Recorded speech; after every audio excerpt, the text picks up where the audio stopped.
नमस्कार दोस्तों, कैसे हैं? आशा करते हैं सभी अच्छे होंगे क्योंकि सभी ना कुछ सोच पर निर्भर करता है। आज मैं आपको बताने आया हूँ एक ऐसा तर्कसंगत जिसे आप सुनकर, समझकर मान पाएँगे कि हमारे जीवन की ज़रूरत और आवश्यकता क्या है। क्योंकि आपका सबसे बड़ा दुःख का कारण मैं बार-बार बताता हूँ, आपकी ज़्यादा सोच, ज़्यादा माँगे, ज़्यादा डिमांड है। तो आज मैं आपसे बात करने वाला हूँ सादा जीवन, उच्च विचार, simple living and high thinking के बारे में। याद कीजिए, इसके तहत मैं एक उदाहरण पेश करना चाहता हूँ आपके साथ। तर्कशास्त्र के महापंडित थे हमारे शिवचंद हमारे रामनाथ कोविंद, बहुत महापंडित थे। वो नवद्वीप के ही पास में एक निर्जन वन में एक पाठशाला, गुरुकुल खोल दिए थे। वहाँ अपने शिष्यों को तर्कशास्त्र और धन विद्या, जो धनु विद्या होता है, तर्कशास्त्र जो होती है और बहुत सारे शास्त्र का ज्ञान दिया करते थे। उस समय कृष्णनगर का राजा शिवचंद थे। इनकी बोलबाला थी रामनाथ कोविंद की, लोगों की बहुत पहचान थे वहाँ उस पास। और ये सारे समाचार एक बार जब महाराज सुन गए, शिवचंद सुने कि हमारे भी आसपास एक इतने विद्वान गरीबी में रहता है, तो उनको रहा नहीं गया। महाराज उसी दिन, उसी पल उन रामनाथ कोविंद के पास गए और उनसे मिले, बातचीत किए, वहाँ की व्यवस्था को देखे, प्रसन्न हुए। उसके उपरांत महाराज पूछते हैं श्री रामनाथ कोविंद से कि आप इतने विद्वान होकर के भी इतने गरीबी में क्यों? आप हमें क्यों नहीं कुछ बोले? हम तो इस राज का महाराजा हूँ, ज़रूर कुछ मदद करना चाहूँगा। बताइए आपकी क्या ज़रूरत है, मैं उसको पूर्ण करूँगा।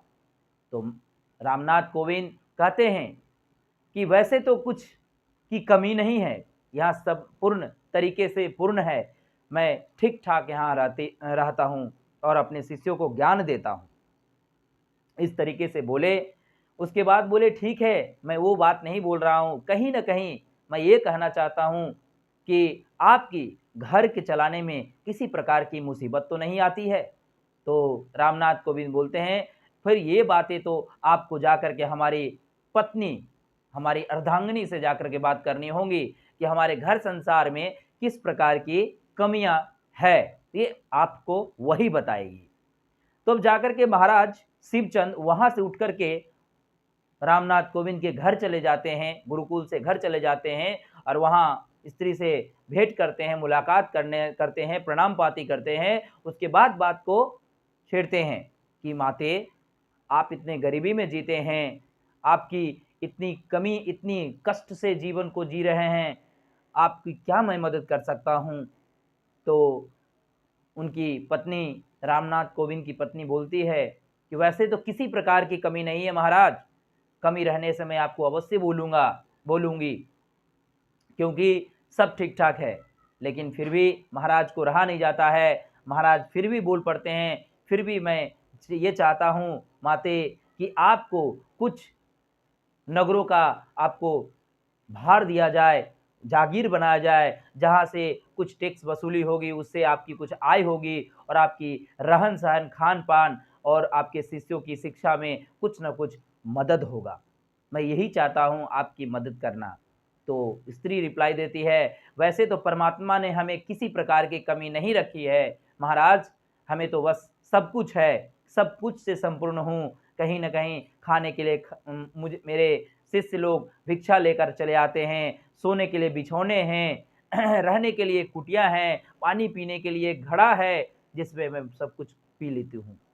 किसी प्रकार की कोई दिक्कत नहीं है, क्योंकि इंसान को अपनी सबसे बड़ी धन जो होता है, उसका जीवन होता है। वो अपने जीवन को अच्छा से जागीर अगर मना ले, तो वो जीवन में कभी कष्ट नहीं होगा। तो जब ये लाइन बोल दी कि मनुष्य की सबसे बड़ा जागीर उसका जीवन ही है, उसे सही भली-भाँति तरीके से अगर देखे, बुझे, उसको सही भली-भाँति से चलाए, तो उसको कष्ट कभी नहीं आएगी, उसको ज़रूरत जितने भी होगी उसको मिलेगी। इसलिए महाराज अभी के लिए क्षमा करें, वैसे सब कुछ ठीक-ठाक है, रहेगा, कुछ वैसी रहेगी तो मैं आपसे अवश्य बात करूँगी। इस प्रकार से जब बोली, तो वहाँ महाराज निरुत्तर, माने उनके पास कोई इसी प्रकार के उत्तर नहीं रहा और वो वहाँ से चल पड़े। देखिए दोस्त, मैं छोटा उदाहरण इसलिए मैं आपको दिया हूं कि इस उदाहरण से आप अपने जीवन को इंटरलिंक करें, समझें, सीखें कि आपके पास जो भी है वो सही है, जो प्राप्त है वो पर्याप्त है। ये जीवन अगर आप मान लेते हैं तो आपसे सबसे बड़ा सुखमय कोई नहीं होगा इस पृथ्वी पे। सादा जीवन उच्च विचार कहने का मतलब है फ्रेंड कि हमारा ज़्यादा फैशन में नहीं रहना चाहिए। हम अपने ज़रूरत के हिसाब से जो भी हमारी ज़रूरत है मिनिमम से मिनिमम जिससे जीवन जिया जा सकता है, उसी में रहें और विचार को अपने बड़े रखें, विचार उच्च रखें, ऊँचा विचार रखें, हेल्पफुल रखें, प्रेरणादायक रखें। इस तरह से लोगों के नाम होगी आपसे। इसलिए आज की इस आडंबर भरी दुनिया में अपने आप की मत ढकेले, क्योंकि ये सारे दुख का झमेला है कहीं ना कहीं, और ये दुख जब होगा तो आपको बहुत पीड़ा देगा दोस्त। इसलिए जो भी आपके पास है उससे खुश रहिए, और जो नहीं है उसमें संकुचित हो जाइए और प्रभु का नाम लीजिए, वो सब पूरा करेंगे, ऐसी कोई बात नहीं है। इसलिए आपको चिंता करने की आवश्यकता नहीं है। और आज से फ्रेंड आपको ये मैसेज अपने आप में उतारना है, अपने दोस्तों को शेयर करके भेजना है। सादा जीवन, उच्च विचार, simple living and high thinking, ये जीवन अपना कर तो देखिए। आपकी जिंदगी अगर यूं नहीं बदल गई तो आप हमें कमेंट में बताइएगा।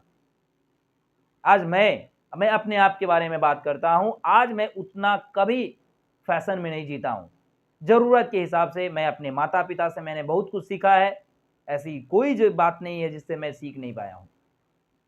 मुझे भी मन करती है बड़े बड़े कारों में घूरना, बड़े बड़े गाड़ियों में घूरना, बड़ी अच्छे अच्छे जगहों पे घूरना, बहुत सारे ऐसे ख्वाहिश है। लेकिन फिर भी मन को क्या करते हैं, संकुचित करके रखते हैं कि नहीं, वो सब पीड़ा देगी।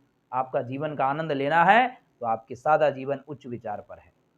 तो चलिए ज़्यादा बात नहीं करेंगे, तब तक आप वीडियो को ज़रूर सब्सक्राइब करके रखें, कमेंट करें, लाइक करें, शेयर करें दोस्तों तक, ताकि आपसे और भी कोई लोग सीख पाए। इसी तरह के वीडियो मैं लाता रहूँगा, और तब तक के लिए भी आप अपना ख्याल रखिएगा। जैसा कि ज़रूरी नहीं किसी की बद्दुआ ही आपको तबाह करे, किसी का सब्र भी आपका बर्बाद कर सकता है। कहने का मतलब है दोस्त कि आप कभी भी ये मत सोचना कि हम किसी को ठेस पहुंचा दिए तो हमें रिप्लाई नहीं दिया, हम बाहुबली हो गए। नहीं, अगर वो ममोश रहा, वो बर्दाश्त कर रहा है, तो उससे बड़ा घातक कोई नहीं है दुनिया में। उसका बर्दाश्त आपको लग जाएगा, उसकी पीड़ा, अंतरात्मा की पीड़ा आपको लग जाएगी। इसलिए किसी को दिल में ठेस ना पहुंचाएं। जय हिंद।